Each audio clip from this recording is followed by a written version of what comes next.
Hi, I'm Josephine, and today we'll be reading more from this book, The Sneetches and Other Stories by Dr. Seuss. In the other video, which you should go check out, I read The Sneetches. In this video, we'll be focusing on some of the other stories. So here we go. The first story is called The Zacks. And just like in the other video, after I read each page or set of pages, I'll show you the picture. Alright, here we go with The Zacks.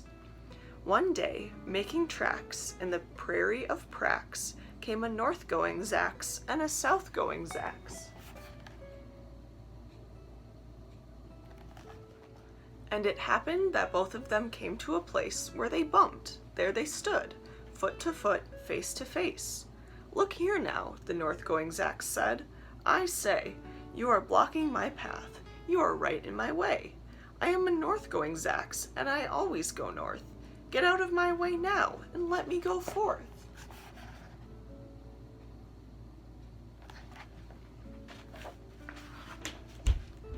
"Who's in whose way?" snapped the south-going Zacks. "I always go south, making south-going tracks. So you're in my way, and I ask you to move, and let me go south in my south-going groove." Then the north-going Zacks puffed his chest up with pride. "I never," he said, "take a step to one side. And I'll prove to you that I won't change my ways if I have to keep standing here 59 days.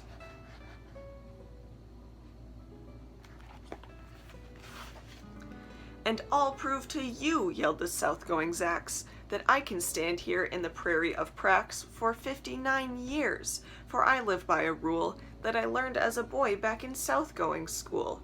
Never budge, that's my rule, never budge in the least. Not an inch to the west, not an inch to the east. I'll stay here, not budging. I can and I will, if it makes you and me and the whole world stand still."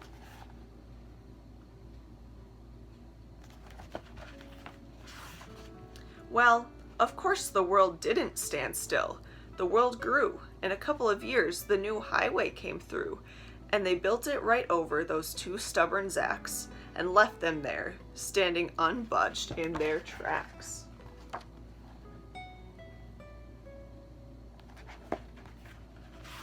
That's the end of that one. Our next one is called Too Many Daves, and this one is my favorite. "Did I ever tell you that Mrs. McCabe had 23 sons and she named them all Dave?"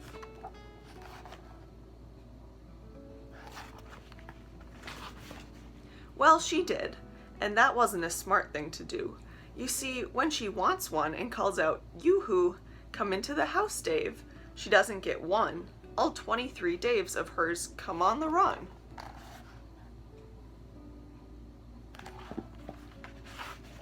This makes things quite difficult at the McCaves, as you can imagine, with so many Daves.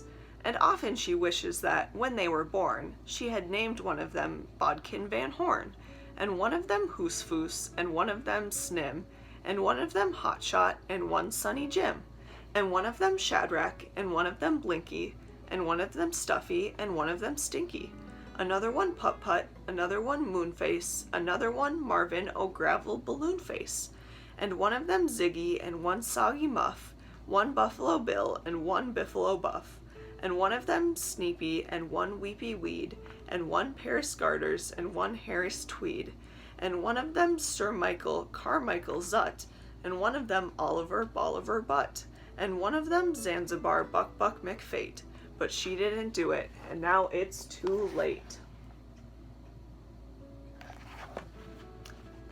And now we're on to our third and final story for this video, and it's called What Was I Scared Of?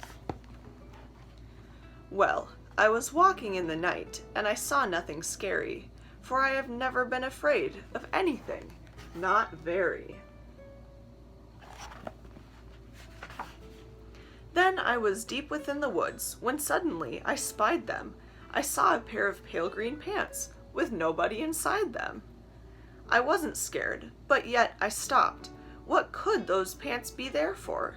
What could a pair of pants at night be standing in the air for?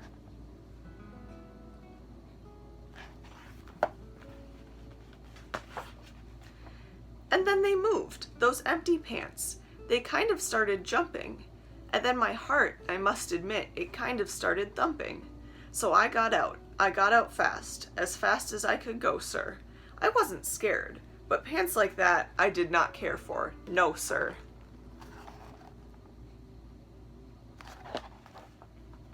After that, a week went by.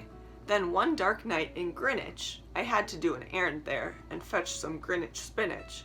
Well, I had fetched the spinach. I was starting back through town, and those pants raced around a corner, and they almost knocked me down. I lost my Greenwich spinach, but I didn't even care. I ran for home. Believe me, I had really had a scare. Now, bicycles were never made for pale green pants to ride 'em, especially spooky pale green pants with nobody inside 'em.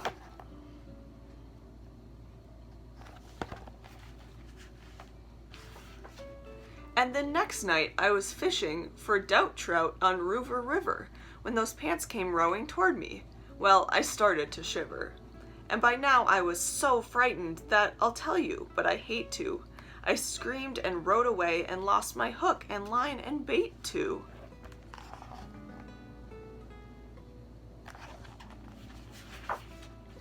I ran and found a brickle bush. I hid myself away. I got brickles in my britches, but I stayed there anyway. I stayed all night, the next night too. I'd be there still, no doubt, but I had to do an errand, so the next night I went out.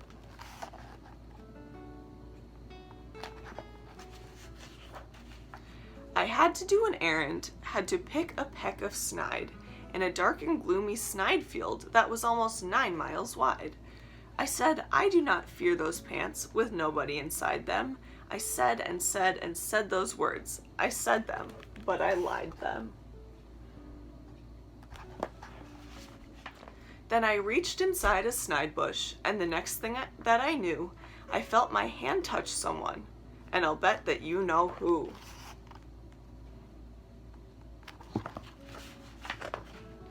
And there I was, caught in the snide, and in that dreadful place, those spooky empty pants and I were standing face to face. I yelled for help, I screamed, I shrieked, I howled, I yowled, I cried. Oh, save me from these pale green pants with nobody inside. But then a strange thing happened. Why, those pants began to cry. Those pants began to tremble. They were just as scared as I. I never heard such whimpering, and I began to see that I was just as strange to them as they were strange to me.